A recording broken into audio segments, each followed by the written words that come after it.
a pergunta mais elementar que todos se fazem e, em princípio, não tem a resposta. Eu vou dizer que eu tenho, que é: qual o sentido da vida? E eu vou dizer que o sentido da vida é evoluir, sempre. Mas evoluir como? E de que vida nós estamos falando? Se você observar todos os seres vivos do planeta, desde a plantinha ao ser humano, era primeiro a semente. E qual que é o sentido da vida dela? Se nós, seres humanos, nos inspirarmos nos seres mais elementais, talvez encontremos sentido para a nossa vida. Uma planta, por exemplo, qual que é o sentido da vida dela? É evoluir. Ela é semente, ela desenvolve, ela vai crescendo, ela vai multiplicando e ela vai evoluindo, ela vai melhorando. Se o ser humano tomar isso para sentido para a sua vida, ele vai viver de maneira plena. Ele vai ter encontrado o sentido da vida, que é evoluir, melhorar. Mas essa evolução, eu estou falando somente dos seres vivos. Por exemplo, uma pedra não evolui. Então, cara, eu vou acrescentar uma informação para você. Espero que também você não mude a sua percepção por essa informação. Existe uma linha de pensamento aí que diz que o espírito, vamos dizer assim, mais elementar, mais primordial, primitivo, né, dentro daquele nível de criação de espírito, ele pode vir a ser até mineral. Então você pode ter uma pedra que vai ser um espírito ali totalmente ou quase ignorante, que iniciou sua jornada de evolução e futuramente vai ser um ser vivo mais complexo e tudo mais. Porque se você for parar para pensar, da mesma forma que você contou a historinha da plantinha que vai crescendo e tal, a sementinha, a pedra, cara, ela às vezes vai ser uma pedra sólida ali, que com o tempo vai tomar chuva, vai tomar sol, vai se deteriorar, vai se dissolver, vai virar outra rocha, uma rocha sedimentar e tal. E assim vai indo, cara. Então, assim, até uma pedra pode, né, se você for pensar que ela poderia ter uma inteligência, ela poderia estar aprendendo alguma coisa também. Por essa ótica, nós podemos concluir que, inclusive, a pedra está viva. Porque o que é o ser humano hoje? É um conjunto de micro-organismos que vivem em simbiose e que formam o ser humano. Não, cara, mas olha só, porra, se você pegar um átomo de ferro, sei lá, ele é um átomo de ferro, cara, ele não tá vivo. Ele não só está vivo, como ele evolui. Ele está vivo eletricamente, né, com o movimento dos átomos e elétrons, ele se transforma, ele se liga a outros átomos, ele forma substâncias novas, ele evolui, ele pode construir coisas novas, como ele pode destruir coisas novas, manipulado ou de maneira espontânea. Caraca. Inclusive, é o átomo que às vezes produz a evolução que nós concluímos da rocha, o desgaste da rocha, a formação de uma nova rocha. Ela é formada não só no nível celular, mas no nível atômico, no nível de...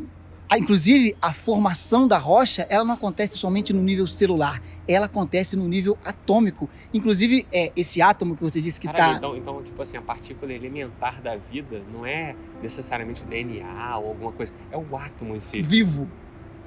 O átomo está vivo, inclusive, ele forma, ele se transforma, ele evolui, ele melhora de acordo com o ambiente em que ele está. Então, quando a gente fala de evolução, que a gente fica tanto conversando, a gente está falando de consciência, de espírito e tal, mas a evolução não é isso só. A evolução também compete à vida, à matéria, não é só a evolução imaterial que importa. É porque, na verdade, nós nunca teríamos a percepção do que acontece no nível atômico, né?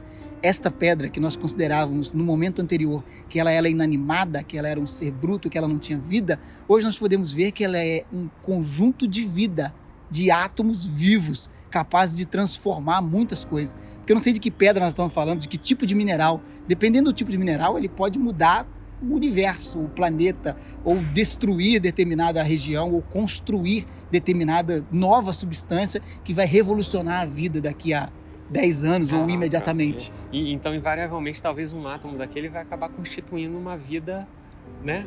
Ser humano. Um ser humano até. Se você disse que o espírito reencarna naquela pedra, aquele átomo, aquela célula, ele vai compor um outro ser vivo. Qual? Porque as pessoas costumam sempre pensar, elas sempre separam, né? Elas descolam espírito e corpo, né?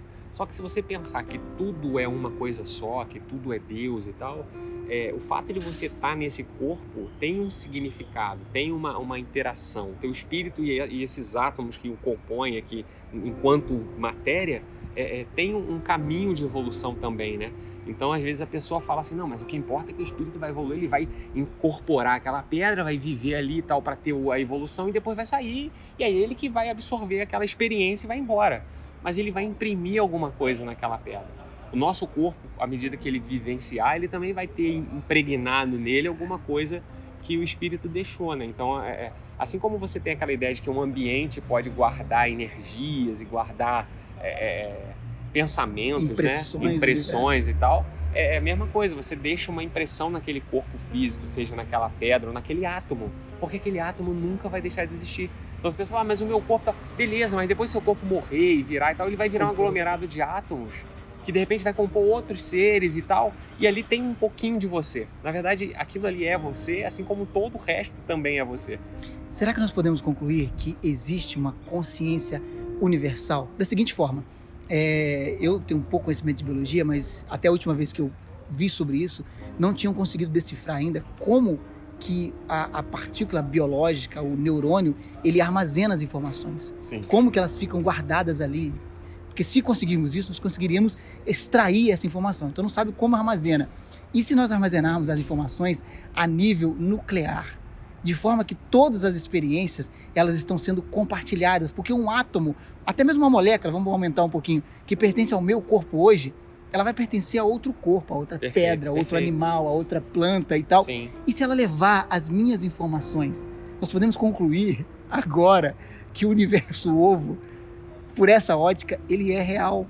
Se as informações elas são transmitidas a nível celular ou a nível atômico. Porque as células elas migram de corpo para corpo, de forma que em milhares e milhares de anos ela pode ter passado por todo o planeta.